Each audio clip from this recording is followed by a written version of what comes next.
Olá, meus queridos!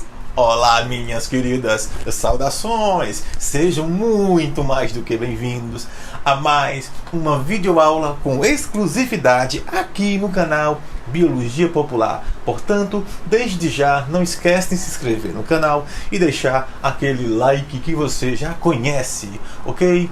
Nessa nossa terceira e última videoaula sobre evolução, eu irei falar sobre as teorias da evolução. Isso mesmo, as teorias mais importantes e sobre os cientistas mais relevantes, ok?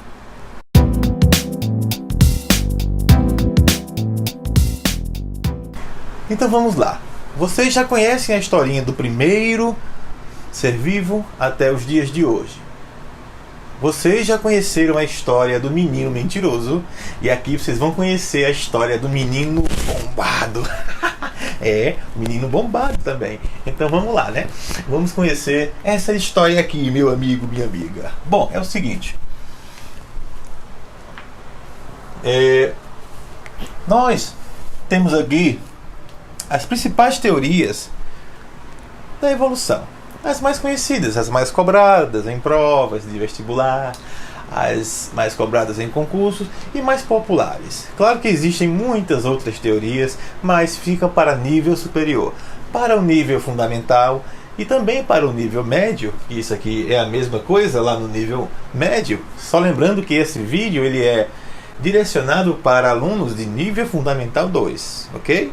Então, portanto, que se você é aluno de ensino médio, você assistiu esse vídeo, preste atenção lá na legenda e no título que é para Fundamental 2. Claro que eu vou fazer uma videoaula para ensino médio. Com certeza, no mais breve eu estarei produzindo vídeos também para você, aluno do ensino médio. Para você, aluno que vai prestar vestibular, que vai fazer Enem. Ok? Vamos embora. Então, galera, é o seguinte. Existem essas teorias aqui, esses cientistas que são extremamente importantes para a gente compreender, certo? O estudo plausível da evolução. A primeira teoria é a do francês Lamarck, né? Lamarck veio antes de Darwin e Lamarck propôs o seguinte: a lei do uso e desuso, que está aqui, e a lei da herança dos caracteres adquiridos. Menino, o que é isso? Pelo amor de Deus, calma, vamos lá. Segundo Lamarck, ou segundo também o lamarckismo, a gente pode chamar isso aqui de lamarckismo,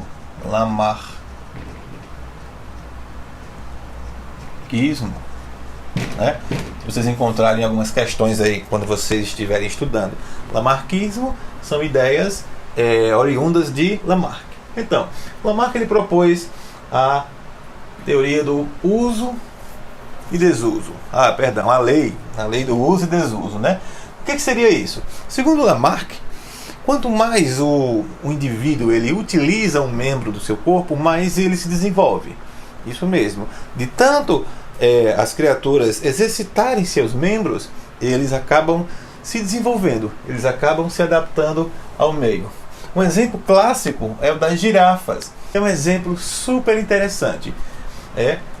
Segundo Lamarck, segundo o lamarckismo, as girafas elas desenvolveram pescoços longos.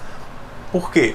De tanto eles esticarem o pescoço para comer as folhas superiores da copa das árvores. Nós sabemos que as girafas dão preferência por comer as folhas das copas das árvores, que são mais saborosas, claro, né? A gente gosta de comer o que é bom.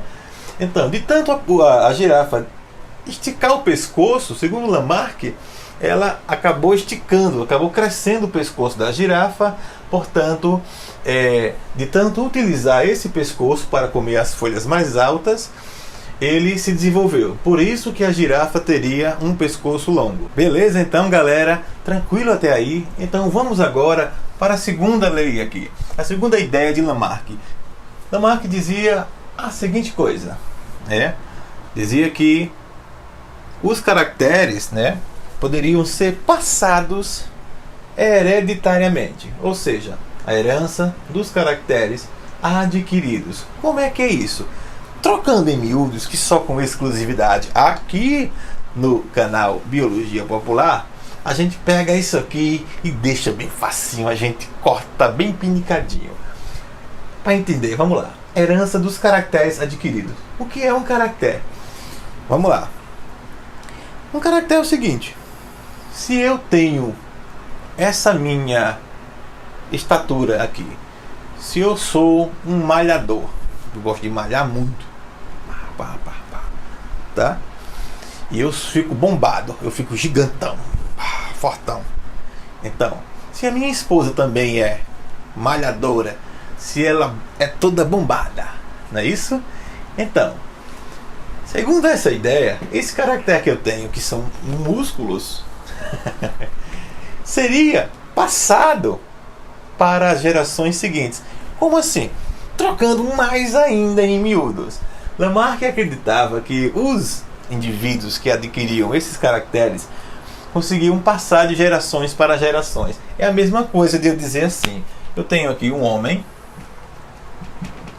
Vamos lá, para malhação de novo. Eu duvido que você não entenda agora. Um homem chegou aqui com a sua esposa e os dois são bombados, são fortes, tá? Então, desculpa que eu coloquei aqui em cima, mas na verdade essa característica aqui é pra cá, tá? Foi só um errinho aqui. Isso aqui é feito assim, não tem esse negócio de essas frescuragens, então a gente erra, a gente apaga, coloca pra lá, coloca pra cá. E assim a vida vai. Vamos lá. Um homem e uma mulher, os dois são bombados. Fortões, né? E eles têm um filho. Será que esse filho vai nascer bombado?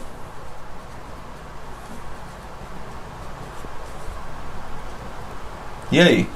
O que vocês acham? Será que esse filho vai nascer bombado? Claro que não. Isso não existe. Então, Lamarck acreditava que esses caracteres, no caso aqui, o corpo definido, né? Adquirido, eu fiquei forte, ninguém nasce bombado, a gente precisa adquirir, precisa malhar para adquirir, seriam passados de geração para geração. E isso não aconteceu. A verdade é que as duas leis de Lamarck, elas foram derrubadas, né? Elas não foram válidas. Até que chegou um alemão chamado Weismann, não sei se é assim que se pronuncia, quem for bom em alemão aí que me ajude. E esse alemão fez um seguinte experimento, um experimento bem clássico, né? Ele pegou aqui um rato macho, e uma ratinha, uma fêmea, claro, e cruzou.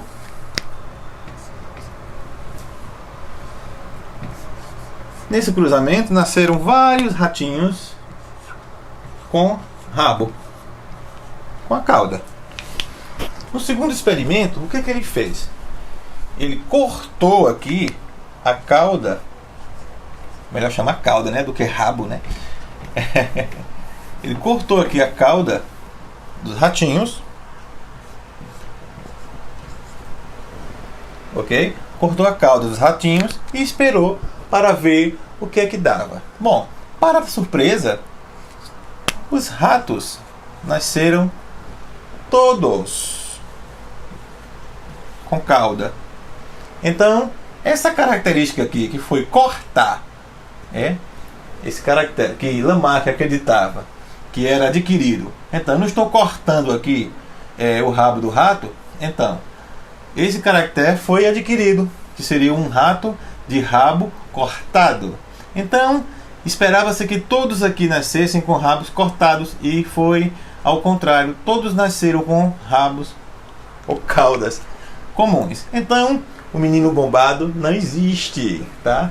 Se um homem bombado engravidar uma mulher bombada, o menino não vai nascer bombado não, tá? Ele vai nascer de forma normal, digamos assim. Então, essas foram as ideias de Lamarck. Beleza, então, galera? Então, essas foram as ideias de Lamarck, ok? A lei do uso e desuso, que dizia que os animais, de tanto esticar os seus membros, né, eles cresciam, eles se desenvolviam, e que os caracteres adquiridos seriam passados de herança, seriam passados de geração para geração. Isso aqui foi completamente detonado, certo? Mas nós não podemos dizer que Lamarck não valeu de nada. Não podemos dizer que não podemos pegar as ideias de Lamarck e jogar completamente no lixo. Até porque Lamarck, ele introduziu um novo método aqui nos estudos evolucionistas, né? Que foi justamente a ideia de adaptação. Isso mesmo, aquilo que eu falei lá no início de mudança. Um rapaz chamado Darwin, Charles Darwin, certo? Um inglês,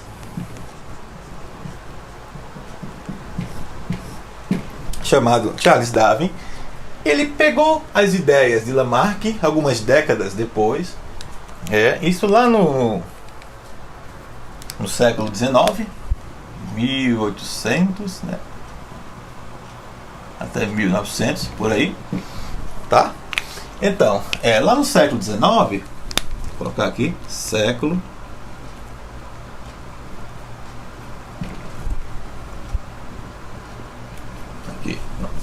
XIX, bonitinho. O nosso amigo Charles Darwin, que era um inglês de família nobre, era um naturalista muito inteligente. O Charles Darwin, ele passou 5 anos viajando pelo mundo. Ele embarcou em um navio inglês. O pai dele era amigo de um era amigo do capitão de um desses navios. E o navio chamado Beagle, ele pegou carona nesse navio e passou uma viagem que seria de 3 anos, acabou sendo de 5 anos. Ele deu a volta ao mundo, ele veio para todos os continentes, várias ilhas. Ele veio aqui, inclusive aqui ao Brasil. Exatamente, aqui no Brasil ele fez uma parada na Bahia e outra parada no Rio de Janeiro. Comeu muita tartaruga cozida. Ele comia, antigamente as pessoas comiam tartarugas, né? Então, nessa viagem, Charles Darwin coletou muitos espécimes que são indivíduos, que são insetos, passarinhos, cobra, todo tipo de bicho, mamífero, répteis, anfíbios, e levou de volta para a Inglaterra e passou anos e anos estudando. Ele pegou justamente essas ideias de Lamarck, né, que tem muita gente que diz, não valeu de nada, Lamarck não valeu de nada. Darwin se aproveitou de Lamarck. Não, na verdade é que Lamarck valeu sim. Lamarck que lançou essa ideia de adaptação, né? Adaptação e ambiente. Aí Darwin pegou as ideias, ele começou a perceber a diferença entre os animais. Ele começou a perceber que os animais realmente eles se adaptavam ao ambiente. Lembra que eu falei sobre o ambiente, que é o ambiente que manda? Exatamente. Então, para a gente fechar aqui de forma maravilhosa, Charles Darwin, ele postulou a seleção natural, a teoria da seleção natural. Exatamente. O que é que diz essa teoria da seleção natural? Diz que os seres mais adaptados ao ambiente conseguem ser selecionados pela natureza, pelo próprio ambiente. Exatamente. Os seres mais fortes, os mais rápidos, os melhores, são selecionados de forma natural pelo meio ambiente. Então ele chegou a essa conclusão aqui e ele lançou a sua obra, que ficou conhecida como Origem das Espécies, no ano de 1859. Beleza, gente? Então é o seguinte, galera. Seleção natural do nosso famoso Darwin. Essa teoria, eu costumo sempre dizer que o Darwin, ele é um divisor de águas da ciência, né? Como a gente costuma dizer para quem é religioso, né? Na religião a gente tem um divisor de águas, que foi Jesus Cristo. Então, se vocês percebem, sempre na história, nos livros de história, as pessoas sempre falam, esse evento aconteceu antes de Cristo ou depois de Cristo. Então, um divisor de águas é isso, é uma coisa que divide a história em dois lados. No nosso caso aqui, essa obra aqui de Darwin foi extremamente importante para todos os estudos todos os estudos aqui sobre a evolução, e proporcionou que os biólogos, que os cientistas chegassem a conclusões extremamente importantes para a gente tentar desvendar, que até hoje, na verdade, ninguém descobriu exatamente quem foi o primeiro ser vivo, mas com essas bases, com essas estruturas que nós temos aqui, nós temos hipóteses, e assim, através do método científico, a gente vai pesquisando e quem sabe um dia a gente chegue a uma conclusão de quem de fato foi o primeiro ser vivo. Ok, gente? Para terminar aqui, eu vou citar alguns exemplos de seleção natural, certo? Só lembrando que a seleção natural é o processo natural, como o próprio nome diz, né? E a natureza seleciona os mais adaptados para o ambiente. Um exemplo claro disso são os ursos polares, por exemplo. Alguém já viu um urso polar marrom, ou preto, ou cor-de-rosa? Não, né? Os ursos polares são brancos, porque o ambiente que ele vive, ele precisa se camuflar ali na neve. Para quê? Para poder caçar. Exatamente. Ele se esconde ali, e ele espera a foca sair, ele quebra o chão, quebra ali, perdão, quebra o gelo, e ele está ali camuflado, ninguém vê aquele urso. Então por isso que ele é branco. Com o tempo, ele já não nasceu branco não, mas com o tempo, com a evolução, os ursos que foram de cores diferentes foram sendo extintos, porque eles não conseguiam caçar, eles morriam de fome. E os ursos que nasciam brancos conseguiram se adaptar àquele meio.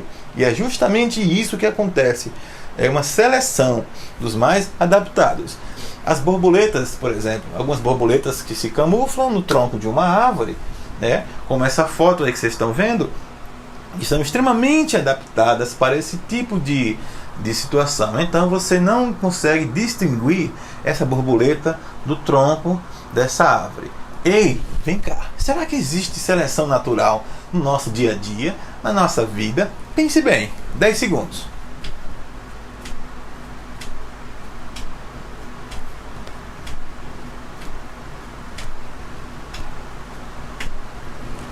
Portanto, existe sim, existe seleção natural. A toda hora nós estamos em um complexo sistema de seleção. Cada dia que passa. Como é isso? Por exemplo, quando a gente faz um concurso público, quando a gente faz um Enem, nós estamos concorrendo, nós estamos sendo selecionados. Então, os melhores passarão, certo? Os melhores conseguirão chegar à universidade. E por que os outros são inferiores? Não é que os outros sejam inferiores, é porque os outros não estudaram o suficiente, não foram preparados o suficiente, por N motivos, tá? Então, os mais preparados foram selecionados. Isso é uma seleção. Nós vivemos sempre em processos de seleção. Por isso, quando você estiver com preguiça de estudar, você pense: eita, eu preciso estudar, eu preciso ser alguém um dia. A única forma que tem de se dar bem na vida, de forma honesta, é estudando. Então, você com certeza, se você assistir essas aulas aqui maravilhosas sobre evolução que vocês acabaram de ver, eu espero que vocês tenham gostado do vídeo. Você fazendo a sua inscrição aqui no canal, acompanhando o nosso trabalho, curtindo nossos vídeos, tá? Dando aquela força pra gente, enviando mensagens positivas, com certeza você vai se dar bem, você vai aprender muita coisa. Eu sou muito sincero, você não vai aprender tudo, até porque ninguém sabe tudo, mas o que eu puder fazer para poder te ajudar com os seus estudos, com o seu futuro, eu prometo a você que assim farei. Ok, gente? Então nós vivemos em uma eterna seleção natural, tá? Nós somos selecionados a cada dia. O mercado de trabalho, falando sério, está muito difícil, está muito concorrido, gente. A única forma que temos de vencer na vida é com muita paz, com muito amor, com muito carinho, com muita humildade e com muito estudo. Bota a bunda nessa cadeira e vai estudar, menino. Ok? Ok, meu filho? Ok, minha filha? Ok, meu querido? Ok, minha querida? Espero que tenham gostado do vídeo mais uma vez. Fiquem com Deus, que eu vou com Ele. E até a próxima vídeo aula.